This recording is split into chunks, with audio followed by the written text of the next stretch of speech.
আপনাদের ধারণা ফেসবুকে ব্লগ করা খুব সহজ কাজ এবং অনেকের ধারণা যে এই কাজটা ভালো না, কিন্তু আসলে কোনো কাজেই সহজ না এবং কোনো কাজেই খারাপ না। সব কাজকে সম্মান করা উচিত। আসসালামু আলাইকুম, কি অবস্থা আপনাদের, কেমন আছেন? অনেক দিন পর প্রায় আমি আজকে ভিডিও ছাড়বো, কেন জানি ছাড়িনি এক সপ্তাহ, তাও বলতে পারছি না। আসলে মনটাও খুব একটা ভালো না। আমি জানি একজন মানুষ সবার কাছে প্রিয় হতে পারে না, অবশ্য সবাই তার পেশাটাকেও পছন্দ করতে পারে না।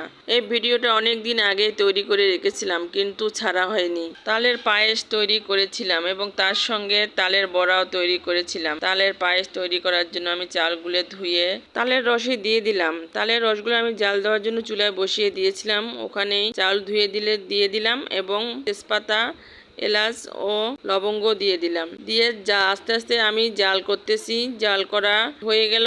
চালগুলো সিদ্ধ হয়ে আসলেই আমি দুধ ঢেলে দিলাম এবং দুধটা আস্তে আস্তে জাল হোক, এদিকে আমি বড়া তৈরি করতেছি। তালের রস দিয়ে তৈরি করা আটার ডোটা আমি তেলের মধ্যে দিয়ে বড়া আকারে ভেজে নিচ্ছি। তালের পায়েসটা আমি এই প্রথম রান্না করতেছি। মাঝে মাঝে মনে হয় যে আনকমন কিছু রান্না করে আপনাদের সামনে তুলে ধরি। তালের পায়েসটা খুব একটা ইন্টারেস্টিং খাবার।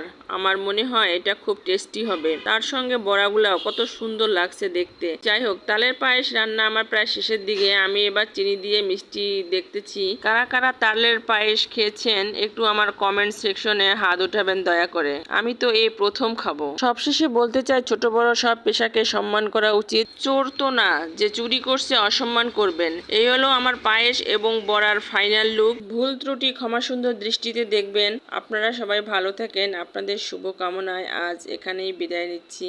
দেখা হবে নেক্সট কোনো ভিডিওতে। আল্লাহ হাফেজ। আসসালামু আলাইকুম।